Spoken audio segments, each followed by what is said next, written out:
Votre lampadaire dans votre affiche La La Land va avoir deux effets pour qu'il s'insère davantage dans votre affiche. La première, ça va être d'ajouter une lueur autour de la lumière dans votre affiche et le deuxième effet va être d'ajouter un jeu d'ombre pour votre lampadaire. L'ombre va aussi s'appliquer aux personnes et ça va se faire de la même manière. Alors la première chose qu'on peut faire, c'est ajouter votre lueur. Alors pour faire ça, on peut tout simplement ajouter un calque d'ajustement de dégradé qui va être blanc. Alors avant d'ajouter votre calque d'ajustement, vous pouvez tout simplement aller choisir une couleur blanche. Alors si je viens ici inverser mes couleurs principales dans mon panneau, dans ma boîte à outils, je peux mettre le blanc en premier plan. Et je vais venir ajouter dans mon panneau calque un calque d'ajustement de dégradé. Et par défaut, si vous avez mis la couleur blanche en premier plan, ça va être un dégradé de blanc à transparent.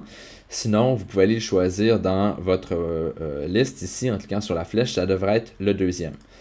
Donc, ce qu'on va vouloir, c'est un dégradé qui va être radial pour nous faire un point de cette manière-là.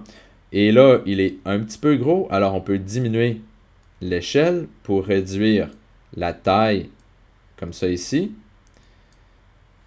Et on va tout simplement le placer par-dessus votre lumière, votre lampadaire, comme ça ici. Là, je pense que c'est encore un peu gros.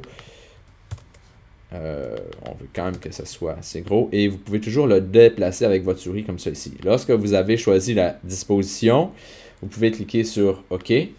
Et on peut continuer à rajouter des effets en diminuant l'opacité. Vous pourriez peut-être voir ce que ça donne si on le met derrière. C'est un peu moins convaincant. Et on peut aussi jouer avec les différents calques, les modes de fusion, excusez-moi, avec la touche Shift. Et moins, on peut voir s'il n'y a pas un effet qui va être un petit peu plus convaincant. Peut-être dans les jeux de lumière vive, lumière crue, lumière tamisée. Là, on va avoir un effet qui va être plus intéressant parce qu'on va aussi mélanger le dégradé à l'image du lampadaire au lieu d'avoir simplement une couche blanche par-dessus.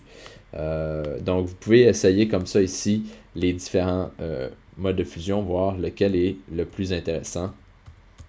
Et vous pouvez aussi jouer sur l'opacité pour diminuer l'effet. Donc, c'est pas plus compliqué que ça pour incruster une espèce de lueur à votre image de lampadaire. Pour l'ombre, c'est un effet qu'on a réalisé précédemment dans l'exercice de l'affiche, lorsqu'on a fait l'affiche du film Mitty. Donc, je vais reprendre les mêmes étapes ici.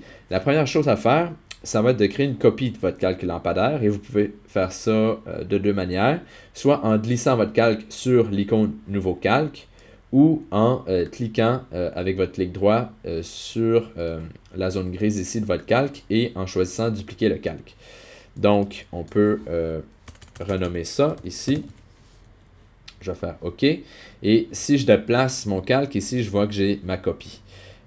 Prochaine étape, on va inverser notre calque. Alors, je vais aller dans le menu Édition, Transformation, Symétrie, Axe vertical. Maintenant, mon lampadaire est inversé. On peut le positionner comme ça ici. Vous allez voir que normalement, ça fait un peu bizarre là, parce que le lampadaire est en angle. Alors, on peut le cacher derrière comme ça ici. Et lorsque ce sera une ombre, ça va donner un effet qui va être un petit peu plus réaliste que celui actuellement. Donc, prochaine étape, on va transformer notre calque ombre en ombre. Donc, seulement une silhouette noire. Alors, en plaçant notre curseur sur notre calque ombre, on va aller ajouter un calque d'ajustement de seuil.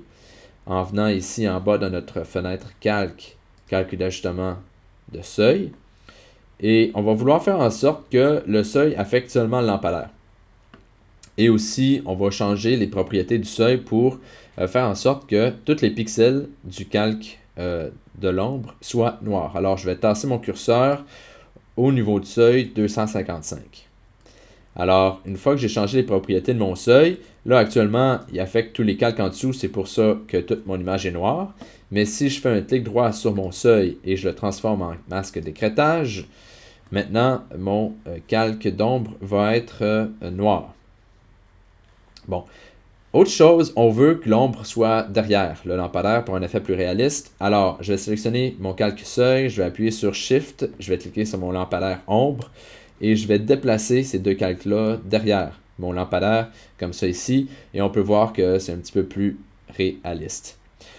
L'autre chose qu'on peut faire, ça va être de transformer notre lampadaire, de le flouter, si on veut. Alors, je peux sélectionner mon calque lampadaire ici, et ça peut être une bonne idée de le convertir en objet dynamique. Vous avez l'icône ici qui représente l'objet dynamique. Si vous l'avez déjà, c'est très bien. Sinon, avant d'ajouter votre flou, vous pouvez aller dans le menu filtre et cliquer sur ici l'icône, le choix du menu convertir pour filtre dynamique. Ce que ça permet de faire, c'est que ça nous permet de modifier notre flou une fois qu'on l'a déjà appliqué. Alors, je vais aller dans flou gaussien. Donc, filtre, flou gaussien. Et on va tout simplement venir flouter notre ombre, comme ça ici. Et on peut y aller comme vous sentez. Donc, c'est sûr que les valeurs vont dépendre de la grosseur de votre lampadaire, du format de l'image, etc. Donc, ça ne veut pas dire que ce que vous voyez ici comme valeur va être la même. Assurez-vous de cliquer sur aperçu et de regarder qu'est-ce que ça donne dans votre affiche. Alors, une fois que c'est fait, je fais OK. Et parce que j'ai créé un objet dynamique, vous voyez ici que ça s'est ajouté en dessous de mon calque lampadaire. Je peux venir modifier en cliquant 2 fois sur flou gaussien. Donc, si vous trouvez que c'est pas assez ou c'est trop, vous pouvez revenir en arrière.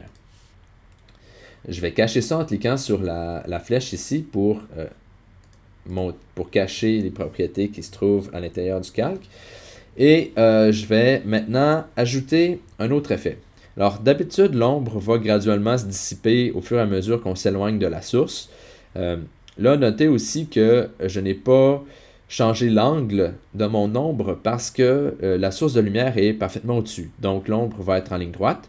Mais lorsque vous allez avoir vos personnages à votre gauche, vous essayerez de tracer une ligne visuelle entre la source de la lumière et les personnes pour modifier l'angle de votre ombre. Alors, maintenant, je vais faire un groupe avec ces deux éléments-là. Donc, je vais sélectionner mon seuil, je vais sélectionner l'ombre et je vais cliquer ici sur grouper. Donc, créer un groupe. Et ça va être mon groupe d'ombre. Et je veux faire ça parce que ce qu'on va faire, c'est qu'on va ajouter encore une fois un masque à l'intérieur. Alors, je vais cliquer ici sur mon groupe ombre. Je vais créer excusez-moi, un nouveau masque.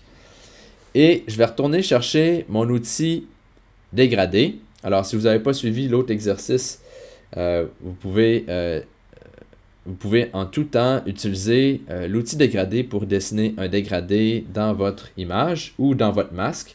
Alors, l'idée, lorsque vous avez un masque, c'est de venir cliquer dans le masque, d'aller chercher l'outil dégradé, de vous mettre en noir et blanc.